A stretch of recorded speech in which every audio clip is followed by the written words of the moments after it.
everybody, Kane541204 here, or as I like to be known as, Harley D. Stacy. And I'm here to give you a little bit of player tips. So, last video, I talked about Dungeon Master tips. It was specifically for the Dungeon Master to kind of give him a little bit more of a workaround for things. This time, I am going to be talking to you all about player tips. Now, I've only been a player for about a year, so I can't really give you too many tips per se about anything that has to do with like power building. Trust me, I am not a power builder by any means. As a player, I personally go by the motto of I'm going to make something interesting. I'm not going to build broken, I'm going to build interesting. And the reason behind that is because always to me, yeah, we're going to remember the guy who sits there and does 100 points damage in a turn, sure. But we're only going to know him as the 100-point damage guy. Whereas with, like, Cal, my artificer, I made a character who was a snake oil salesman, who tried to become, who essentially became a god. And everybody's going to remember the story of this guy who essentially was a snake oil salesman trying to con people out of their money, becoming a god because of his choices and actions. Because of the stuff that he created and how he got around different aspects of his life. People are going to remember that. So for me, my first tip, build something interesting. Build something fun. When you're sitting down going, I don't know what to make. Don't sit there and just go, I'm going to build something broken because that's what's easy. I'm going to build something fun. Build something unique. Now, that's not to say that you have to build a Vidalcan Mystic. What you need to do when it comes to uniqueness comes to your backstory. Look, you can be Fighter Joe. You can be the basic of basics. You can be a human fighter. Guess what? Most people in fucking video games, most people in these are human fighters. Like, let's see.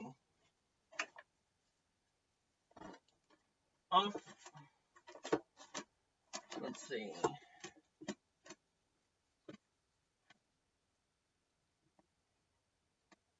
Which one do we want to use as an example? Like, Final Fantasy. Just about every character in Final Fantasy is a human fighter, Human fighter. Everybody's love child, Cloud. Guess what? He's a human fighter. You can play a human fighter and not be just like, oh, I'm just basic. You can be whatever you want to be. Let's go with the Final Fantasy example. You can play Cloud Strife. You can play this guy who wields a hulking sword, who still has morals that he follows.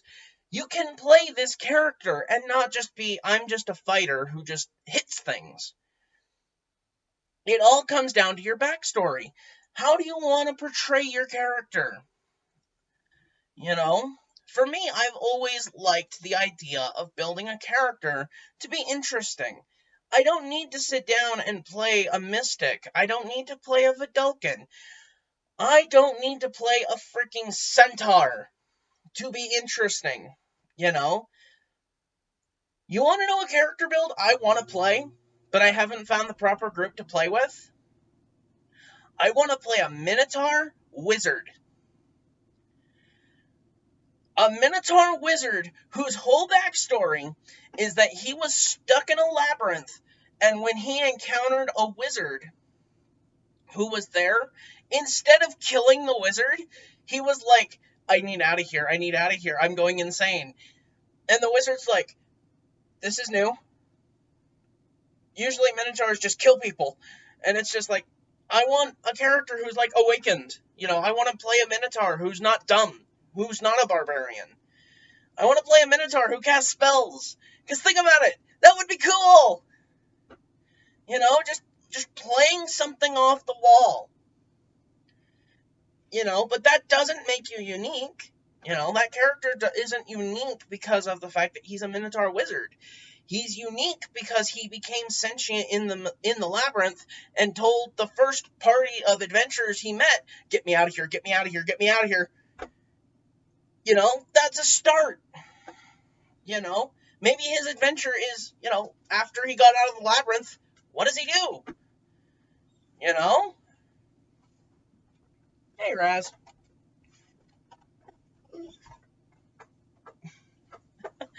It's my dog. But you know, that's the idea. You know, you never really get to decide. You know, you don't. The backstory is the one thing you get to decide on. The backstory is the one thing you can essentially sit down and go, I have a blank canvas. I can do whatever I want to this canvas. I can make it whatever I want. And that is some of the best power in the world that you can feel when it comes to Dungeons and Dragons. That fact of just, I can make this whatever I want it to be.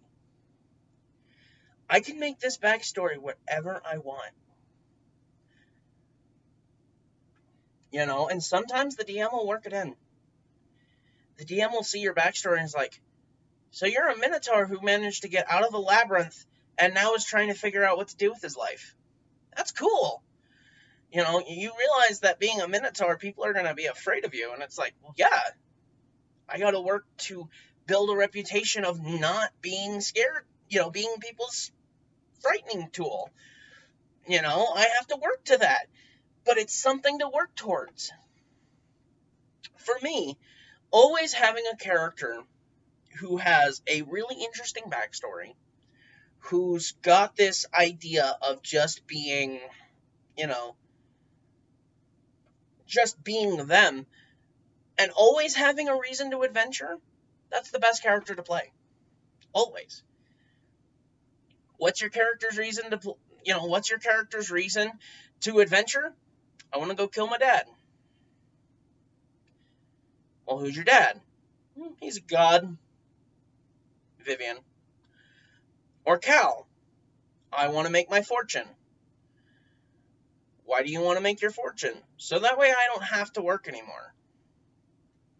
What do you do when you make, you know, get to your, once, what do you do when you actually make your fortune? Well, then I start actually developing into what I actually want to do, which is make things. I want to be an inventor.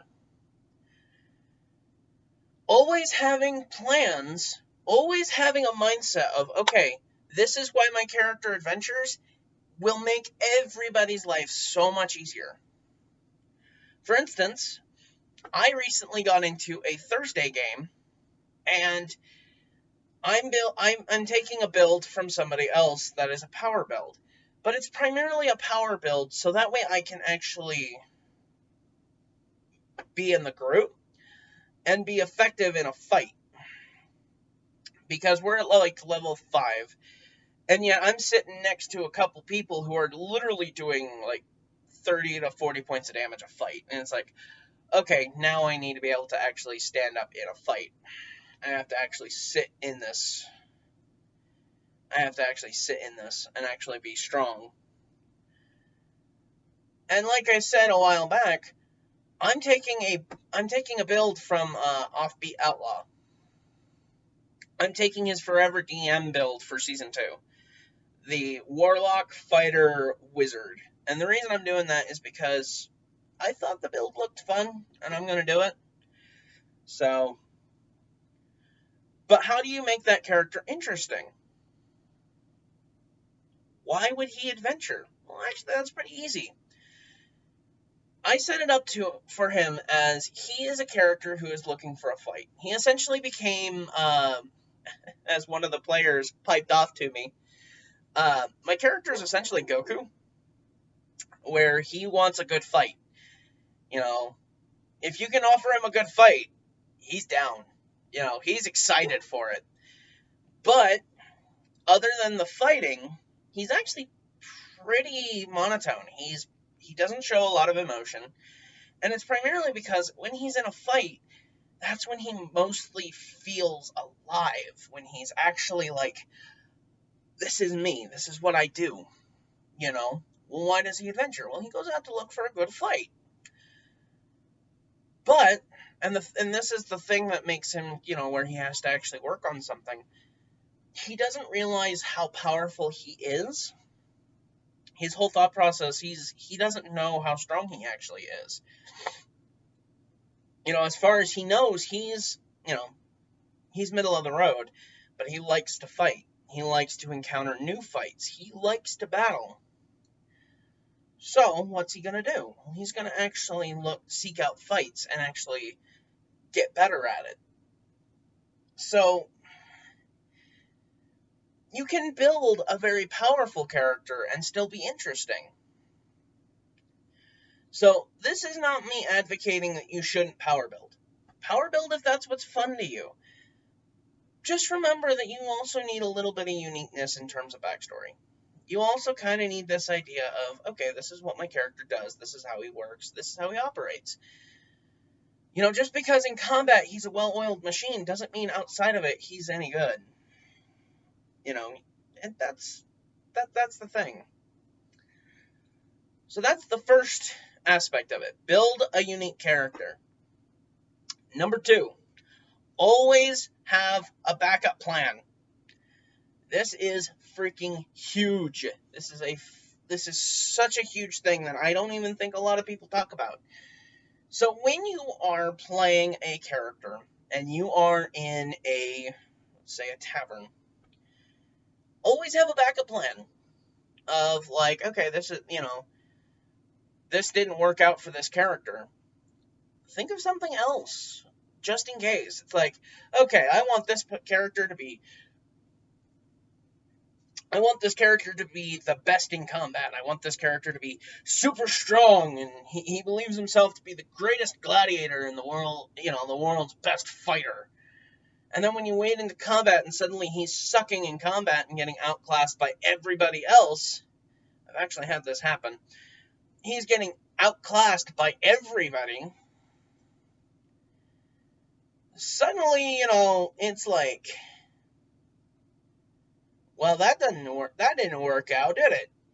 And suddenly you feel bad, and you're like, well, this was supposed to be his thing, was he was good at combat. And now he's kind of just dead. And it's like, no, he's not. Come up with something else for him. I'm pretty sure a lot of you are thinking, oh, yeah, come up with a backup. Make a backup character, right? No. Think of a backup for the player, the character you are playing. Always have a second plan in case that doesn't work out. For instance, my Thursday game, I explained to you what my main plan was. If at any point my character, stops being this really strong character who actually breaks emotion and stuff when he's not in a fight, I've kind of modeled him after Goro Akechi, if I'm being honest, from Persona 5.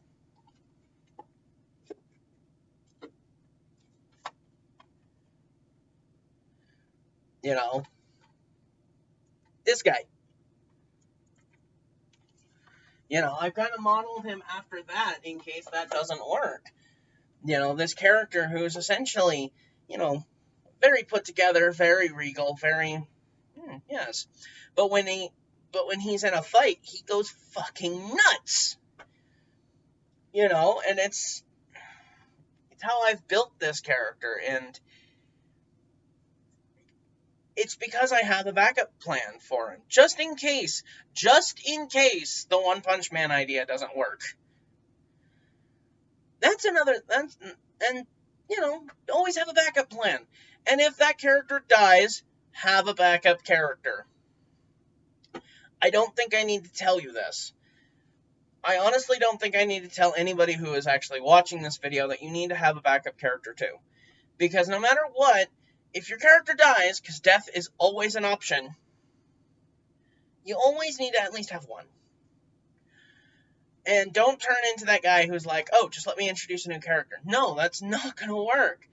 All you need to do Legitimately, all you need to do is just go, okay, I have another character in the wings if this guy dies. Unless you're me, who tells your DM saxophone, hey, I have a character for backup that I think would be kind of cool, and I just want to brag a little bit. That session, my character dies, and it's like, next time I'm just not going to tell you.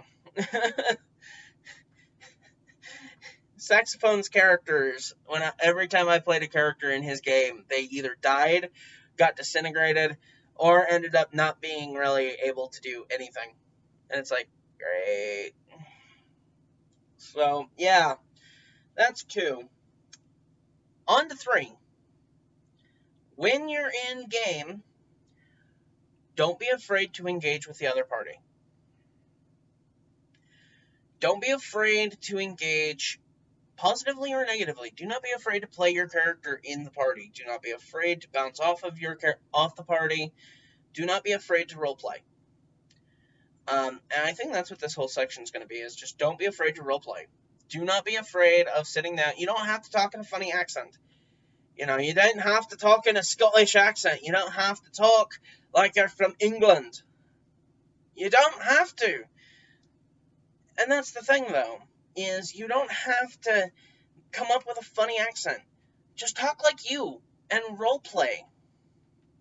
If you go, well, then how do I discern my character from me? Well, always just say, okay, at a game, and then ask your question. Or you go, okay, in game, my character turns to you and says, yada, yada, yada, narrate.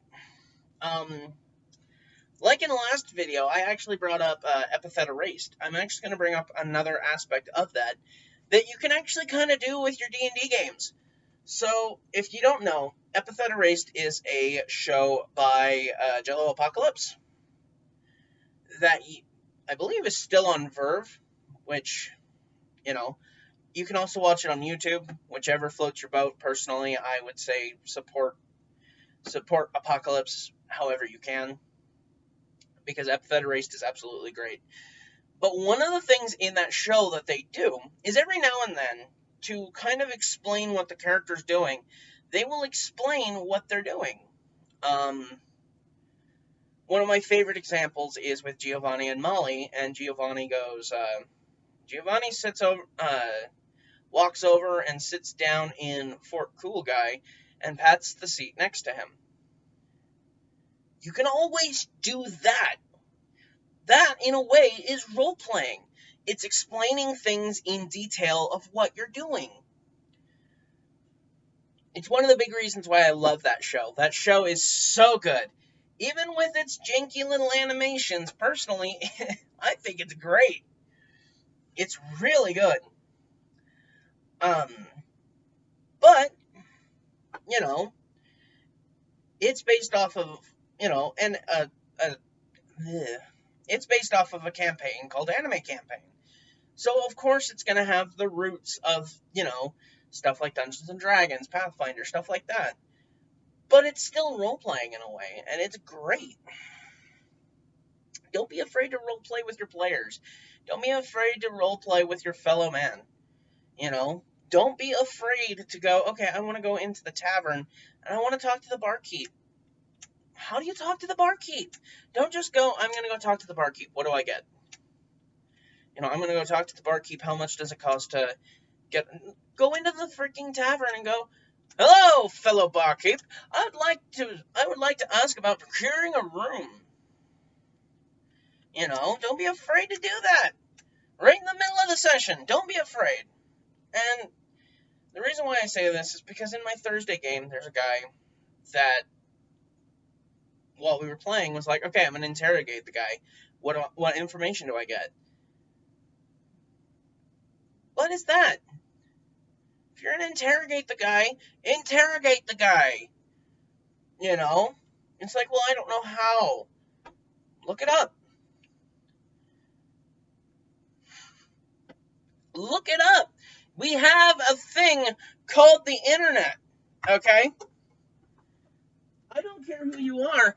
Everybody's phone, everybody's got one of these at least, I think.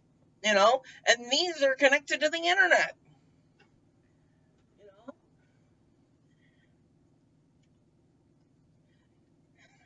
we all have internet access. You want to learn how to interrogate a person? Look it up. They'll tell you. It's not that hard. And it's like, well, I'm not that charismatic. I'm not that good. This is the best. This is a really good way of stretching that muscle. It's a really good way of making yourself better. Well, that's like, these videos. You'll notice I stumble over my words a lot. I'm not very good at being articulate. Uh, I English okay. But these videos are a way for me to stretch that muscle that I don't really ever get to use that much. I don't talk a lot. And when I do talk, it's more or less I'm talking at work. And when I'm working you stretch that muscle so that you can work. You don't stretch it to do much about anything else. These videos are my way of stretching out my articulation for me to work on my pronunciation, that kind of thing. And for me, that's great. It's a nice little thing to work on. So don't be afraid to stretch your role-playing muscle. Don't be afraid to go into a tavern and just start talking to a random NPC. Walk up to a guy and go, "Hey, what day is it?" Your DM will be scrambling like, "What day is it?" It's Tuesday. Great. Do you know if the pub has a Tuesday special? No. Your DM's going to be scrambling to try and figure out what to do with that. And that helps them as well. Just going and saying, I'm going to ask somebody if there's a special. Is there? And your DM goes, yes, there is like, it's not fun. Or at least for me, it's not fun. It doesn't, it conveys this idea of, we are just talking to each other, we're just shooting the shit, and that's it. Instead of, I am actively playing a character. Sorry. I am actively playing a character who's doing stuff.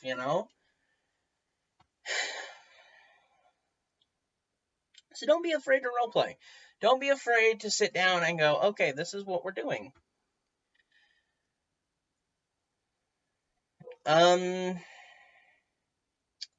Last thing.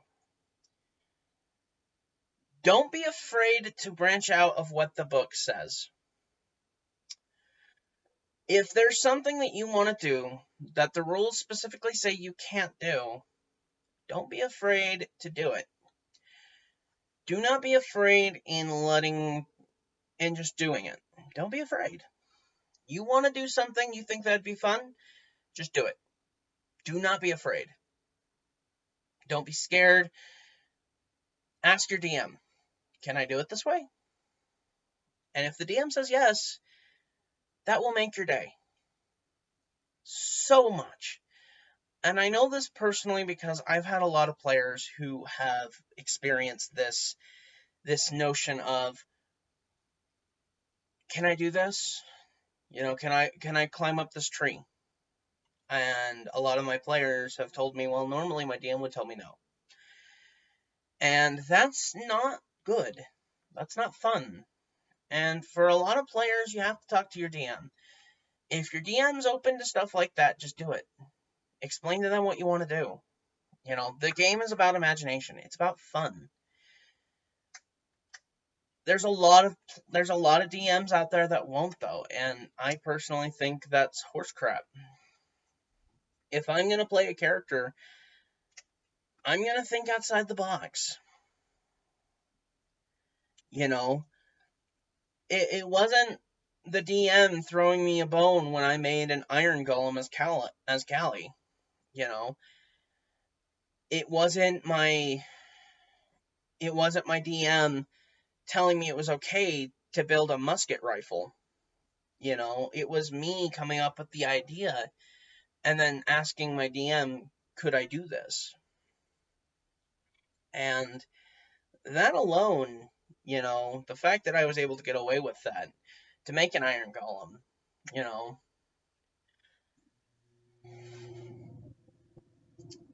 one of my more prouder moments of being a player is being able to talk to the dungeon master and just saying, "Hey, can I make this? Can I make an iron golem?"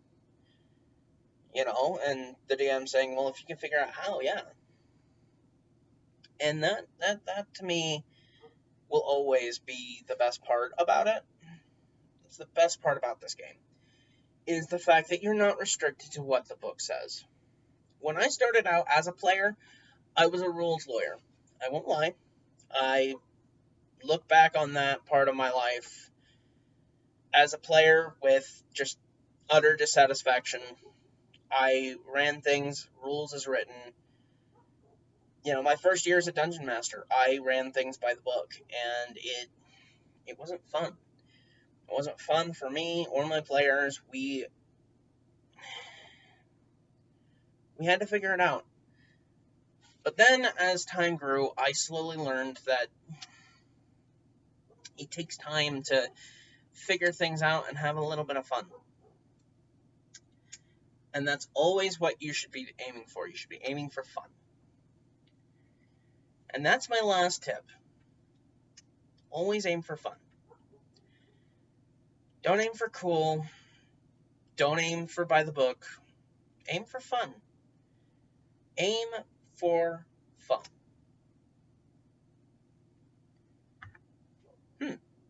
That'd make a cool catchphrase. Anyways, guys, that's going to be everything. Thank you for being with me for this 27-minute journey. I'm going to get out. Of course, always like, comment, and subscribe. All that good stuff. Just so that, the YouTube algorithms can actually, start getting my stuff churned out. Because this is going to be this is actually going to be my 6th week in a row of getting videos out. And I'm super excited about it. The fact that I've been able to keep up for 6 weeks has been great. I'm actually keeping to a schedule. I'm super excited. With that, I'm going to get out. Y'all have a good one. And may your 20s always be natural.